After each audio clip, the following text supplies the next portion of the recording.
Hey y'all, I'm Rivka. I'm here with Hooligan, and we are at C2E2. And I'm over here with my new buddy Steenz. Hi. Hey, can you tell us a little bit about yourself? I know Yes. you're visiting from St. Louis, but Yes. yeah, tell me about who you are, what you're working on right now. Yeah, great. So I'm a cartoonist, I am an editor, I'm a professor, I am the artist and the writer on the syndicated comic strip Heart of the City, which is in over 100 newspapers nationwide, and just took Dilbert's spot in the Washington Post, which is cool. And I also edit comics, so whether that's for small publishers or individuals who are trying to get their pitches reviewed, I work with them. And then I also teach cartooning at Webster University in St. Louis. That's amazing. Yeah, I like to do a little bit of everything. Yeah. Did you ever think you were going to be a full-time No. cartoonist? Yeah. No, I actually avoided it for a long time. I like money. Specifically, like income that is regular. Yes. And I don't exactly like chasing invoices, and I don't like having to change my prices as things change. Mm-hmm. It's like I just kind of want someone else to do all of the nitty-gritty behind-the-scenes work. So I had wanted it to just be like a side gig while I did editorial full-time for a while. And then the publisher that I was working at closed, and so I had to make a change. So I went directly into freelance, and I was doing a lot of freelance editorial and some freelance illustration.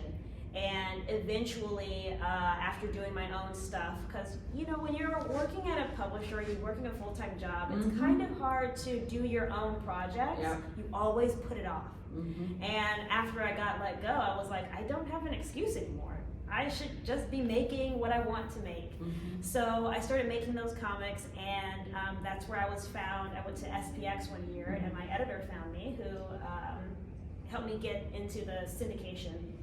And she was like, are you interested? Because, you know, we need someone to take over this established IP and revamp it and renew it for a new audience. And I was like, yeah, let's give it a try. So now Heart of the City is my main job, and then everything else I do on the side. Amazing. That's beautiful. And listen, I understand clearly. I'm a freelancer myself, and it's like, it is all those things. It is. Yeah. But then it gets to a point where, yeah, like you do find that person who sees your work and sees the merit and sees that you deserve that stability. And yeah, so it's beautiful. Stability is tight, in my opinion. I love it. I love it. I yearn for it. So did you ever think like you'd be working on young adult kind of, YA work? Somewhat actually, yeah. Most of my inspirations were Saturday morning cartoons. Fillmore, Hey Arnold. Yeah. I mean, all the stuff that was kids being kids and living real lives and not really having everything be like a teachable moment, sort of educational story. You know, I liked that realism of those kinds of cartoons, and so I think I had always known I was going to do something similar to that. I do want to like branch out and do some adult stuff, but I'm not gonna lie, I'm a little scared. Yeah.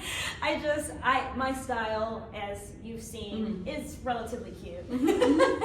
So I would like to like one day maybe try and do like some horror comics in my style. I just need to work up the courage. I mean, I think it's possible. I think of like Paper Girls, you know, like, which is, it's a graphic novel, but it does have that sci-fi almost, you know, like that fantasy element. Yeah, and you know, my first book, Archival Quality, is YA and it is horror. Yes. And so I really felt like I was completely out of my element. Yeah. So I do hope to do more of that in the future. It worked really well with Archival Quality though. Yes. Because I also think that there were these sort of nostalgic childhood elements to it, so that it worked because there was that interesting dichotomy that wasn't just horror, it wasn't just you know, innocent. Soft. Right, soft, yeah. You know? Yeah. Well, I was gonna ask you, it's gonna be my last question, but you brought it up. So, you know, Saturday morning, what would be your star lineup? Oh gosh. Let's say you're marathoning, you're eating your cereal. Yeah. What are you watching? So while I loved Saturday morning cartoons, specifically one Saturday morning, which was amazing, Pepper Ann, Recess,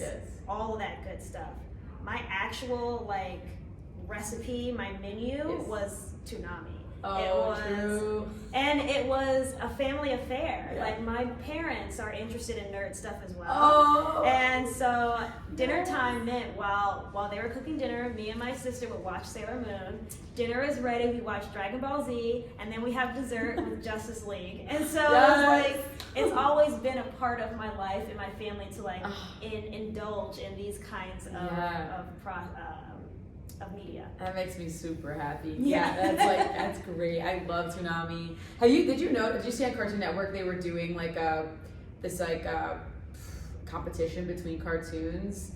It was like a whole bracket to see what would win. Oh my god, I think I totally forgot about that. Yeah, it was wild. They were like pitting all these, like at one point, right now I think it was like Steven Universe versus Adventure Time. Oh my god, where's Outlaw Star? Like, let's get some classics in No. here. It was really interesting because it almost felt like the generation, it was like this middle generation where, so like, you know, Chowder. Yeah. Which I love Chowder. Flapjack. Yeah, Flapjack. That was kind of what I was watching, but I also watched all the old stuff. Yeah. And I also watched Boomerang and like, you know, all that old stuff. And like growing up, that was what I was watching too. Yeah. Like Dexter's Lab, Powerpuff Girls, you know. The good stuff. The good stuff. But then there's this interesting generation of like the Steven Universe, Adventure Time, the Rare Bears, whatever the heck. Oh, We Bear Bears. We Bear Bears. It's so good. Apparently I have the panda. My mom got me the God. panda and I just really like pandas and I didn't know what it was. And you know, Panda in the show is a major weeb. So like, I mean, maybe your mom was trying to she tell saw you something. She's like, listen. My nerdy ass fucking kid. Right.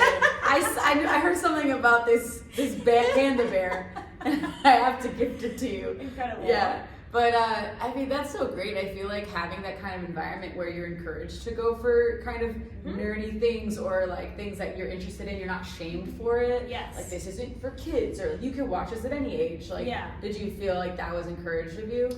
Yeah, I would say so. I never really had an issue with my parents or teachers saying that, you know, this isn't appropriate. You know, you shouldn't read it. I'd always grown up where you kind of read above your age. Yeah. You know, if you're in middle school, you're reading comics and stuff about high schoolers. Right. If you're in high school, you're reading young adult, you know? So I never really had the problem of like, oh, I wish I could read this, but I can't get it because of, you know, book bans or whatever. Sure. But I was always encouraged to like draw and try new things. I will say it was a little different when it came to career. Yeah. My parents were very much, you know, go to college, get you a nice regular job. Stability, come on. Stability, yeah. And while I appreciate that, I am really glad that I decided to stick to my guns and to stay with art because it's what I really love. Yeah. And especially now doing what I'm doing, I feel like I wish there was a way for like current Steenz to go to past Steenz and say, just keep going, because all the things that you want to do with your weird little type A brain, you can still be creative and like do art and, you know, also be really good at your taxes.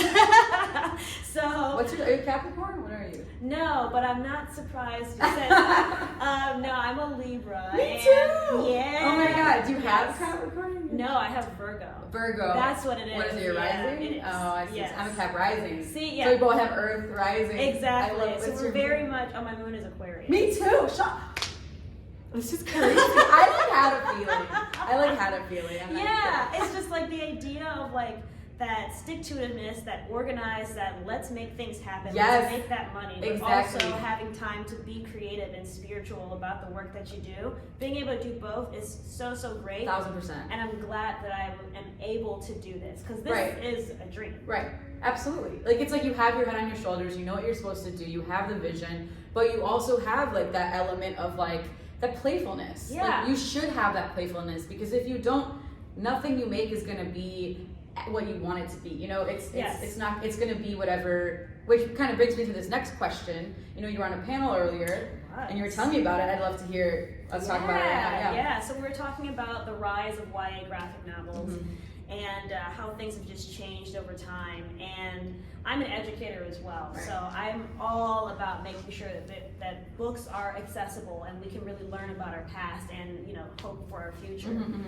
And I'm finding that now that comics have come into the education realm a little bit more, there are comics in the classroom all the time now, that people are getting the idea that all comics need to be educational. Mm-hmm. All comics need to have a teaching moment. Right. And that's kind of, I think, what's holding us back, because I feel like there should be creators who do middle grade and YA. They should feel like they can do adult comics too, you know? Just because they're not currently selling, we want to be able to like branch out and do all the things that we really feel passionate about. Mm-hmm. So my hope for the future is that, yes, we keep comics in the classroom, but we stop putting the onus on the publishers and the creators to create work for the classroom, and just allow teachers to pick up what speaks to them and teach that.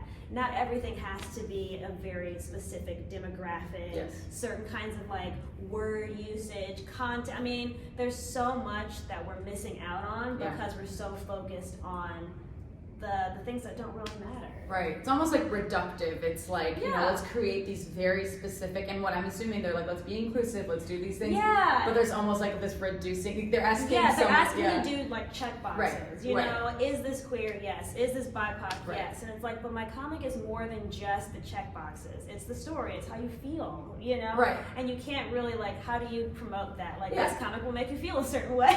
Right. Check that box, right? Yeah. Like, and I think that has so much to do with, we were talking earlier, but like the industry of, well, YA is a huge industry. It's pretty much what is selling right now. It's very hard to publish anything unless it's YA right now, like for the most part, right? Yeah. And so I think that knowing that and like having an understanding of the book world and the comic world, and knowing why exactly they're having you do this, it's like, this is just this is like a mass marketing scheme. Like this is it feels very much like marketing is more important than Right. the actual content. Right. And like we can have both. Yeah. You know, like my book can be taught in class because it's got page numbers. You know, there's content warning. Right. You know, and that's all you actually need. Right. Right.